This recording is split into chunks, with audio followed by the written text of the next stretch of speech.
सबसे पहले बात करेंगे लखनऊ से बड़ी खबर की, जहां रायबरेली के मुख्य पशु चिकित्सक पर गंभीर आरोप लगे हैं। ये बड़ी खबर आपको बता रहे हैं, गौशालाओं के नाम पर सरकार को गुमराह कर रहे हैं। आय से अधिक संपत्ति की अर्जित करने की खबर है और गौशालाओं में गायों की संख्या कम होती है, दिखाते ज्यादा हैं। ज्यादा संख्या दिखाकर गौशाला के नाम पर उगाही हो रही है। डॉक्टर अनिल कुमार का रिश्वत लेते वीडियो भी सामने आया है। डॉक्टर अनिल पर विजिलेंस जांच भी चल रही है। उन्नाव में तैनाती के दौरान भ्रष्टाचार की घटनाओं को अंजाम दिया था और भ्रष्टाचार की जांच चल रही है। कानपुर में करोड़ों रुपए की लागत से मकान भी बनाया हुआ है। लखनऊ में गुमनाम संपत्ति भी अवैध वसूली की कमाई से बनाई हुई है। ये बड़ी खबर आपको लखनऊ से बता रहे हैं, जहां पर मुख्य चिकित्सा अधिकारी पर भ्रष्टाचार के गंभीर आरोप लगे हैं। आय से ज्यादा संपत्ति अर्जित करने पर उनके खिलाफ विजिलेंस की जांच भी चल रही है। राशिद आरिफ हमारे संवाददाता हमारे साथ जुड़ चुके हैं। राशिद, जानकारी चाहेंगे डॉक्टर अनिल कुमार पर क्या आरोप लगे हैं और क्या कार्रवाई हो रही है? नहीं, देखिए आपको बता दें, डॉक्टर अनिल कुमार इस वक्त जो है बरेली में मुख्य पशु चिकित्सा अधिकारी हैं। उनके ऊपर शिकायतकर्ता ने आरोप लगाए, बड़े गंभीर आरोप लगाए हैं कि जो पशुआलय जो है, जहाँ पे गाय को पशुपालन के लिए रखा जाता है, वहाँ पे जैसे एक तरह से 10 गाय हैं तो उसको वहाँ पे 20 बता के उससे पैसा ज्यादा ले लिया जाता है। यही इसी मामले को लेकर लगातार इनके खिलाफ शिकायतें भी जो है उसने की है और कई जगह पे की है। इनकी जो है गोपनीय जांच भी एक चल रही है। लेकिन आपको बता दें, इतना सब मामला होने के बाद में देखिए एक वीडियो भी जो है उस हम लोगों को दिया है पीड़िता ने, तो इसमें ये दिखा रहे हैं कि ये सबसे जितने भी गौशाला है वहाँ से ये पैसे लेते थे। दूसरी चीज आपको बता दें कि जो मकान सामने आया है कानपुर में, करोड़ों की देखिए लागत से वो मकान बना हुआ है। वहीं ये भी सूत्रों से जानकारी मिल रही है कि लखनऊ में गुमनाम संपत्ति जो है अवैध वसूली की कमाई से बनाई गई है। हालांकि ये सब आरोप है और जांच का विषय। लेकिन दूसरी सबसे बड़ी बात आपको बता दूं, फतेहपुर में तैनाती थी। इनकी तैनाती के दौरान इनकी जगह पे तो दूसरा डॉक्टर जो है वो वहाँ पे प्रैक्टिस कर रहा था। ठीक है, उसके जो वेतन था वो इनको मिल रहा था। उसी चीज आपको बता दें कि रायबरेली में अचानक जो है गौशालाओं से कुछ गाय जो है वो गायब हो गए। देखिए, इसका ये प्रोसीजर होता है कि अगर गाय गायब हो जाए तो उसमें आप जो है FIR लिखाइए, लेकिन FIR भी नहीं लिखाएगी।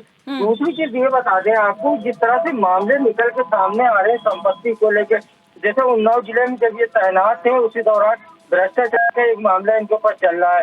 तो यही सब चीजें जो है लेकर लगातार शिकायतकर्ता ने लगातार शिकायतें की, लेकिन अभी तक देखिए जांच इन्हें कुछ साफ निकल के नहीं आया है। दूसरी चीज, शिकायतकर्ता ने तो साफ साफ ये बताया है कि कहीं ना कहीं अपने सोच के दम पे, पैसे के दम पे मामले को जो है मैनेज करते। लेकिन सबसे बड़ी देखने की बात ये होगी, क्या रायबरेली DM है, या अगर बात की जाए प्रमुख सचिव है, या स्वास्थ्य की बात या पशुधन मंत्री अगर बात कर ली जाए, तो क्या किसी की नजर इन चीजों पे नहीं पड़ी कि इतना बड़ा भ्रष्टाचार पनप रहा था, भ्रष्टाचार अभी तक के हो रहा है। अब देखने की बात ये होगी कि चैनल ने इस खबर को प्रमुखता से चलाया है। अब देखते हैं कि क्या कार्रवाई इनके ऊपर होती है। जी दिव्या। अच्छा राशिद, इनके खिलाफ विजिलेंस की जांच भी चल रही है, क्या उसमें कुछ तथ्य सामने आए हैं और किस पर कार्रवाई हो रही है?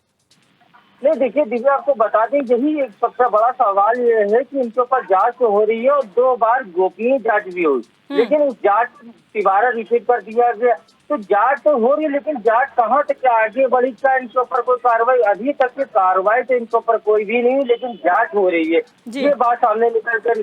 लेकिन शिकायतकर्ता लगातार इस बात को कह रहा है कि अगर कोई जांच हो रही है तो पिछली जांच कहाँ तक के पहुंची हमको पता चले। अच्छा, दूसरी चीज ये भी है, प्रमुख सचिव तक ये मामला पहुंचा या नहीं पहुंचा, क्योंकि शिकायतकर्ता कह रहा है कि हम मामले को जब भी फाइल देते हैं और रजिस्टर कराते हैं, लेकिन उसके बाद में जो है आगे से कहीं ना कहीं इसको रोक लिया जाता है। तो इसमें एक पूरा तंत्र लगा हुआ है जो उसको बचाने के, मुख्य चिकित्सा अधिकारी को बचाने के लिए लगा हुआ है। कहीं ना कहीं ये भी आरोप लगे हैं कि पैसे के दम पे अपने जो नेटवर्क है वो इतना मजबूत उसे बना रखा है कि जिसकी वजह से उसके ऊपर अभी तक की कोई जांच नहीं होती। और अगर पूरी जांच इसके ऊपर हो जाए तो कहीं ना कहीं भ्रष्टाचार जो बड़ा है वो निकल के सामने आएगा। दूसरी चीज, जो उसने संपत्ति बनाई हुई है, आय से ज्यादा संपत्ति, अगर बिजनेस लगातार जांच करेगी तो कहीं ना कहीं ये निकल की चीजें आएंगी। क्योंकि जिस तरह से हमने आपको बंगला आपका उसका दिखाया, दूसरी चीज ये भी सुनने में आया है कि 4 बीघा की प्रॉपर्टी भी इसके पास है।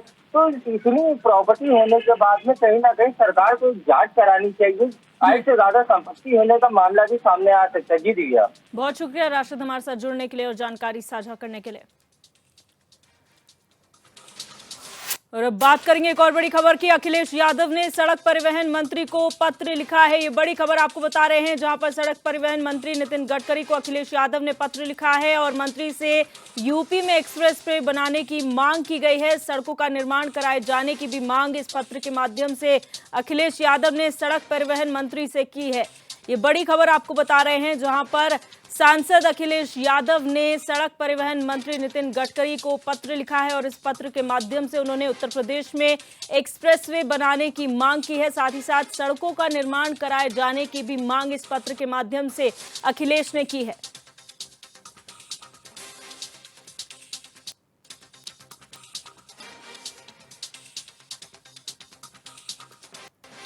तो लगातार जिस तरह से सड़कों का जाल उत्तर प्रदेश में बिछाया जा रहा है, उसी क्रम में अब सांसद और सपा के राष्ट्रीय अध्यक्ष अखिलेश यादव ने केंद्रीय सड़क परिवहन मंत्री नितिन गडकरी को पत्र लिखा है और इस पत्र के माध्यम से उन्होंने मांग की है कि उत्तर प्रदेश में एक्सप्रेसवे बनाया जाए, साथ ही साथ सड़कों का निर्माण भी कराया जाए। ये तमाम मांग उन्होंने अपने पत्र के माध्यम से रखी हैं।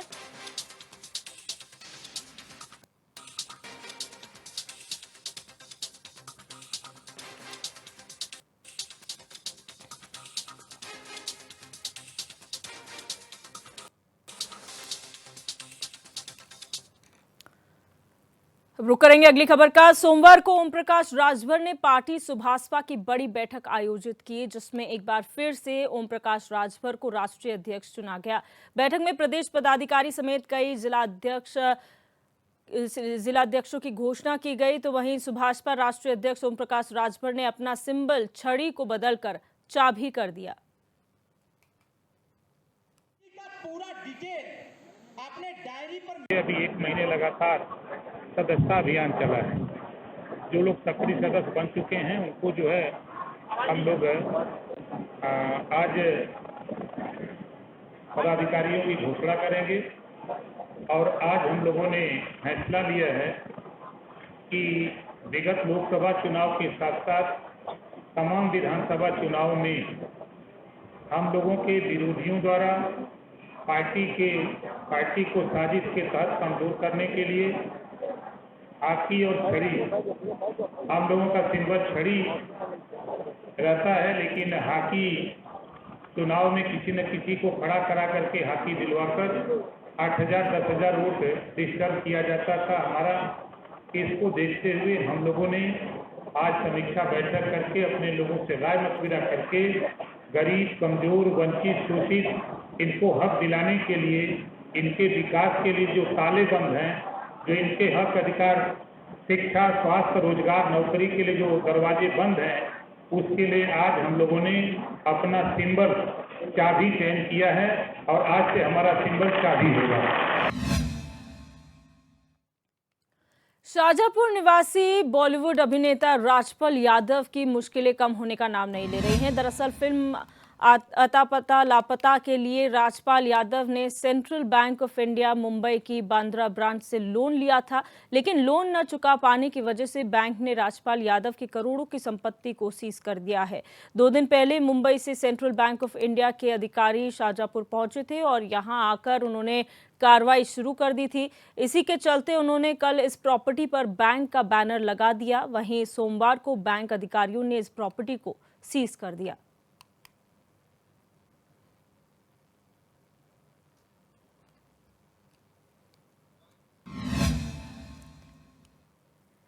बीजेपी के शीर्ष नेतृत्व के आह्वान पर शामली में पूर्व कैबिनेट मंत्री सुरेश राणा के नेतृत्व में हजारों की संख्या में बीजेपी कार्यकर्ताओं ने तिरंगा यात्रा निकाली। ये यात्रा सुरेश राणा के फार्म हाउस से शुरू हुई, जो कि नगर पालिका थाना भवन पर समाप्त हुई। यात्रा को संबोधित करते हुए सुरेश राणा ने कहा कि तिरंगा हमारी जान, शान और हमारा अभिमान है और तिरंगा यात्रा से राष्ट्र मजबूत होता है।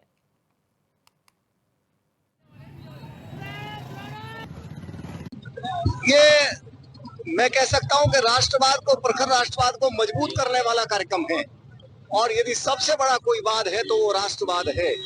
और इसलिए राष्ट्र की अस्मिता के लिए, राष्ट्र की सुरक्षा के लिए, राष्ट्र भावों के लिए ये तिरंगा यात्रा अपने आप में बहुत मजबूती प्रदान करती है और हम सब के अंदर जो एकात्मता का भाव है उसको भी जागृत करती है। इसलिए बहुत ये विशाल तिरंगा यात्रा में मुझे भी शामिल होने का अवसर मिला। गौतम बुद्ध नगर पुलिस कमिश्नरेट उत्तर भारत का पहला ISO सर्टिफाइड कमिश्नरेट बन गया है। पुलिस सर्विसेज, पुलिस चार्टर और सिटीजन चार्टर समेत जनता की शिकायतों के निस्तारण के लिए SOP लागू कराया गया है। वहीं ISO 9001/2015 ने गौतम बुद्ध नगर पुलिस कमिश्नरेट को सर्टिफाइड सौंपा है।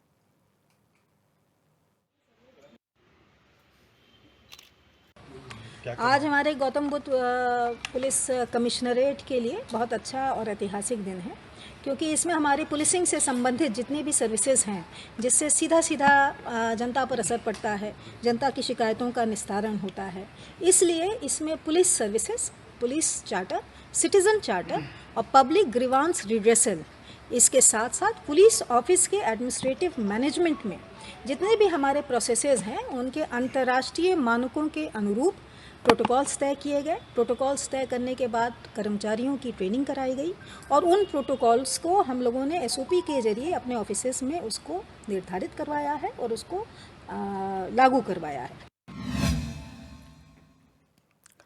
अब रुक करेंगे हमीरपुर से खबर का, जहां हिंदू संगठनों ने भारत को हिंदू राष्ट्र बनाने की मांग को लेकर प्रदर्शन किया। इस दौरान उन्होंने बांग्लादेश से भारत आए मुसलमानों के खिलाफ कड़ी कार्रवाई करते हुए उन्हें तत्काल देश से निकाले जाने की मांग की।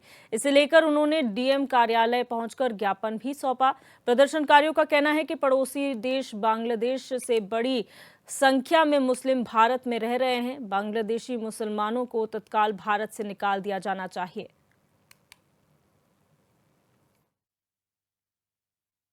आग्रह किया है कि भारत देश में जितने भी इस्लामिक बांग्लादेशी मुस्लिम और रोहिंग्या मुस्लिम हैं उनको तत्काल प्रभाव से भारत से बाहर किया जाए। बांग्लादेश में हिंदुओं की स्थिति चिंताजनक नहीं, बहुत ही शर्मसार है।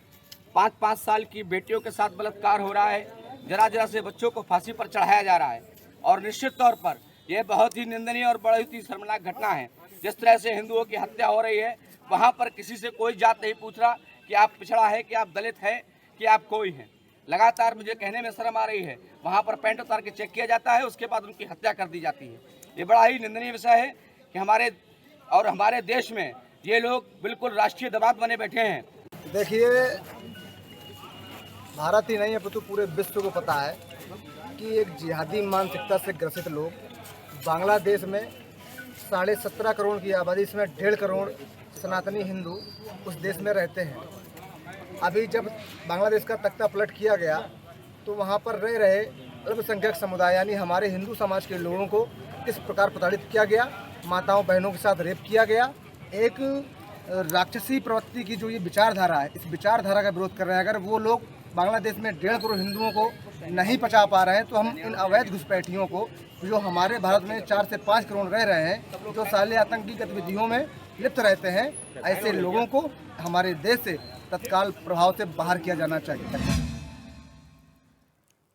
वहीं बांग्लादेश में हिंदुओं की सुरक्षा को लेकर मेरठ में हिंदू राष्ट्र सेवा और IMA के चिकित्सकों ने DM कार्यालय में प्रदर्शन किया। हिंदू संगठन ने बांग्लादेश में हिंदुओं की सुरक्षा की मांग रखी और DM को राष्ट्रपति और प्रधानमंत्री को संबोधित ज्ञापन भी सौंपा।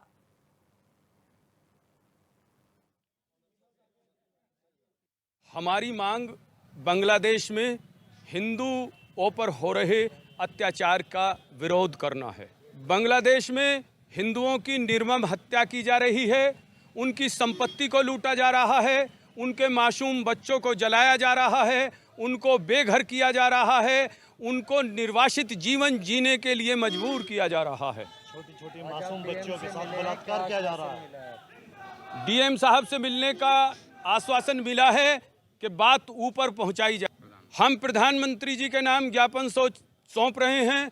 हमारी मांग है कि हिंदुओं पर हो रहे अत्याचार को तत्काल बंद कराया जाए, उनको उनके घर वापस भिजवाया जाए, उनकी सुरक्षा की जाए, उन पर कोई अत्याचार ना हो, उनकी संपत्ति पर लूटपाट ना हो, उनके साथ दोयम दर्जे के नागरिक जैसा व्यवहार ना हो। हम समूची मानव जाति से, समूचे देशों से आह्वान करते हैं कि बांग्लादेश की घटना का अंतर्राष्ट्रीय स्तर पर विरोध करें, यूएनओ में विरोध करें और उनकी घोर विभत्स निंदा करते हैं। मैं डॉक्टर संदीप जैन, मैं अध्यक्ष IMA मेरठ ब्रांच। आज हम लोगों का एक डेलीगेशन जिसमें लगभग 70 से 80 डॉक्टर्स थे, आज एक ज्ञापन लेकर के DM के पास गए। यह ज्ञापन हमने प्रधानमंत्री के लिए लिखा है और हमने DM के थ्रू उसको वहाँ पहुँचाया है। इसमें जो हमारी मुख्य मांग थी वो ये थी कि बांग्लादेश में हालांकि अब नई सरकार बन गई है, परंतु उसके बाद भी जो निरंतर हिंदुओं के ऊपर अत्याचार हो रहा है, उनके मकान और वहाँ के मंदिर और उनकी प्रॉपर्टी सबको नुकसान पहुँचाया जा रहा है और जिसको कि वहाँ का पुलिस और प्रशासन अभी तक कंट्रोल नहीं कर पाया है। बांग्लादेश में हिंदुओं के साथ हो रहे अत्याचार के खिलाफ भारत में सर्व समाज के लोग मैदान में उतर आए हैं। सहारनपुर में भी सर्व समाज के लोगों ने घंटाघर से लेकर कलेक्ट्रेट तक विरोध प्रदर्शन किया और प्रधानमंत्री के नाम एक ज्ञापन जिलाधिकारी को सौंपा। उन्होंने कहा कि बांग्लादेश में हिंदुओं पर लगातार अत्याचार हो रहे हैं। ऐसे में हम भारत सरकार से मांग करते हैं कि बांग्लादेश के हिंदुओं को देश में आने दिया जाए और यहाँ पर रह रहे बांग्लादेशी रोहिंग्या मुसलमानों को निकाला जाए। आज स्थानीय प्रशासन के माध्यम से एक ज्ञापन देश के प्रधानमंत्री जी को प्रेषित किया गया है और समस्त हिंदू समाज की ओर से यह ज्ञापन है और ज्ञापन में मांग की गई है बांग्लादेश के अंदर जो हिंदुओं पर अत्याचार हो रहे, हमारे मठ मंदिरों को तोड़ा जा रहा है, हिंदू महिलाओं के साथ बलात्कार किया जा रहा है, उस पर अंकुश लगा। क्योंकि विश्व समुदाय केवल आंख खोलकर पूरे घटनाक्रम को देख रहा है, अब लोग कोई प्रतिक्रिया नहीं आई। खासकर हिंदुस्तान के विपक्ष के नेता जिनके मुंह आज दही जमी हुई है क्योंकि हिंदू समाज पर अत्याचार हो रहे। मैं पूछना चाहता हूं Rahul Gandhi sir, Kejriwal sir, Mamata Banerjee sir, अब आपके मुंह में क्यों दही जमी हुई है? हिंदू समाज में बांग्लादेश के अंदर जो अत्याचार हो रहे हैं, भारत सरकार से मांग करूंगा कि जिस प्रकार से पूर्व बांग्लादेश के 93,000 सैनिकों को घुटनों पर ला दिया था, इसी प्रकार भारत सरकार को भी तुरंत बांग्लादेश के अंदर कार्रवाई करते हुए सेना को बांग्लादेश के अंदर घुसाकर हिंदुओं की सुरक्षा सुनिश्चित हो, मंदिरों की सुरक्षा सुनिश्चित। खबर बिजनौर से है, जहां कांग्रेस अल्पसंख्यक विभाग के कार्यकर्ताओं ने NCERT की पुस्तकों से संविधान की प्रस्तावना हटाए जाने का विरोध किया। साथ ही बाबरी मस्जिद को 3 गुंबद वाली संरचना दिखाने के विरोध में भी DM की ज्ञापन सौंपकर केंद्रीय शिक्षा मंत्री से कार्रवाई की मांग की। देखिए, अभी ये हाल के दिनों में NCERT द्वारा पाठ्यक्रम में कक्षा 3 की क्लास के अंग्रेज़ी, हिंदी और गणित के पाठ्यक्रम में संविधान में जो प्रस्तावना है उसको हटाने का काम किया है, जबकि संविधान की प्रस्तावना उस संविधान की देश के लिए आत्मा है और एक संविधान का लघु रूप है। तो हम उसके विरोध में हैं। NCERT ने जिस तरीके से प्रस्तावना को हटाया है, तो हमारी गुजारिश है धर्मेंद्र प्रधान जी से, जो शिक्षा मंत्री हैं, कि उन अधिकारियों के खिलाफ सख्त से सख्त कार्रवाई की जाए कि जिन्होंने इस प्रस्तावना को हटाने का काम किया। शामली के आदर्श मंडी थाना क्षेत्र के विवेक विहार में एक बेटे ने अपने ही पिता को मौत के घाट उतार दिया। आपको बता दें कि पिता और बेटे में पैसों को लेकर कई दिनों से विवाद चल रहा था, जिसके चलते बेटे ने पेचकस से पिता के सिर पर कई बार वार किया, जिससे पिता की मौके पर ही मौत हो गई। वहीं मां की शिकायत पर घर पहुंची पुलिस ने शव को कब्जे में लेकर पोस्टमार्टम के लिए भेज दिया है और मामले की जाँच पड़ताल शुरू कर दी है। ये हैं विनोद गुप्ता, ये विवेक विहार थाना आदर्श मंडी का मोहल्ला है। यहाँ पे जो जानकारी प्राप्त हुई है, इनकी पत्नी ने एक तहरीर दी है थाने पे कि उनके पति को उनके ही पुत्र ने सुबह 6 बजे के आसपास ये पिलास होता है नुकीला, उससे सर पे 3-4 वार किए हैं, जिससे उनकी मृत्यु हो गई है। फील्ड यूनिट से हम लोगों ने घटनास्थल का निरीक्षण कर लिया है। हम और क्षेत्राधिकारी घटनास्थल का निरीक्षण कर चुके हैं। मुकदमा पंजीकृत किया जा रहा है, पंचायतनामा पर कार्रवाई कराकर फिर अगली कार्रवाई कराई जाएगी। सर क्या काम करते थे सर ये? इनका ये बैंक से रिटायर बताए जा रहे हैं। अच्छा। और इनका अपने पुत्र के साथ पहले से ही विवाद भी कुछ प्रॉपर्टी संबंधी चला आ रहा है। अब सुबह किसी बात को लेकर झगड़ा हुआ, जिसमें इनके ही पुत्र ने इनको मार दिया है, जिससे इनकी मृत्यु हो गई है। कन्नौज में समाजवादी पार्टी के नेता और पूर्व ब्लॉक प्रमुख नवाब सिंह यादव को पुलिस ने गिरफ्तार कर लिया है। आपको बता दें कि सपा नेता पर नाबालिग से दुष्कर्म की कोशिश का आरोप लगा है। वहीं मामले की शिकायत मिलने के बाद पुलिस ने पीड़िता के बयान दर्ज कराए हैं और मामले की जांच शुरू कर दी है। पुलिस ने नाबालिग के बयान के बाद आरोपी सपा नेता को जेल भेज दिया है।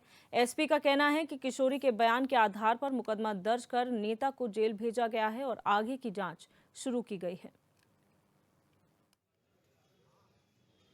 112 पे सूचना प्राप्त हुई थी जिसमें लड़की ने शिकायत करी थी कि मेरे कपड़े उतार दिए, गलत काम करने का प्रयास किया गया। सूचना का तत्काल संज्ञान लेते हुए थाना पुलिस और पीआरबी मौके पे पहुंची थी, जहां पे लड़की को बरामद किया गया और आपत्तिजनक हालत में अभियुक्त नवाब सिंह को भी हिरासत में लिया गया। इसमें तहरीर के आधार पर सुसंगत धाराओं में भारतीय न्याय संहिता और पॉक्सो एक्ट में मुकदमा पंजीकृत किया गया है। इसमें अभियुक्त को गिरफ्तार कर लिया गया है और विधिक कार्रवाई की जा रही है। सर, ये लड़की किस तरह से ध्यान पहुंची थी? इसमें जो इसने बताया है कि नौकरी के नाम पे ये लड़की और इसकी बुआ इसको लेके वहाँ पे कॉलेज में गए थे। उसके बाद इस प्रकार की घटना हुई है और तहरीर के आधार पर मुकदमा पंजीकृत किया गया और विधिक कार्रवाई की जाती है।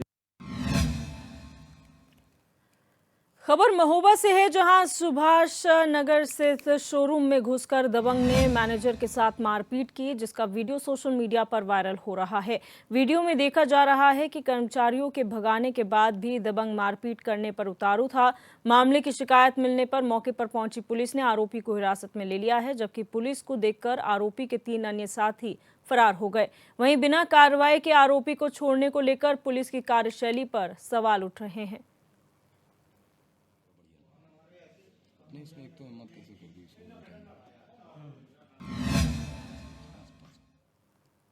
खबर मेरठ से है, जहां धर्मांतरण का बड़ा मामला सामने आया है। यहां हिंदुओं की ईसाई बनाने का खेल खुलेआम चल रहा था। स्थानीय लोगों की सूचना पर कंकरखेड़ा थाना पुलिस मौके पर पहुंची और कुछ लोगों को गिरफ्तार किया। आरोप है कि गरीब हिंदुओं को बहला फुसलाकर ईसाई धर्म अपनाने पर मजबूर किया जा रहा था।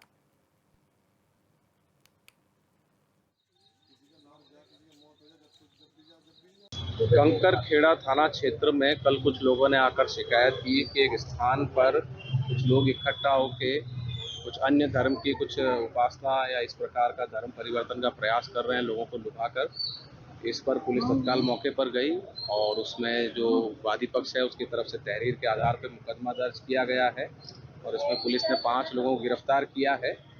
जो लोग गिरफ्तार हैं उनसे पूछताछ की गई है, उसमें कुछ बातें सामने आई हैं जिसके आधार पर और लोगों की शिनाख्त कर उसके खिलाफ कार्रवाई की जा रही है और जो गिरफ्तार हैं उनको माननीय न्यायालय के समक्ष प्रस्तुत किया जा रहा है।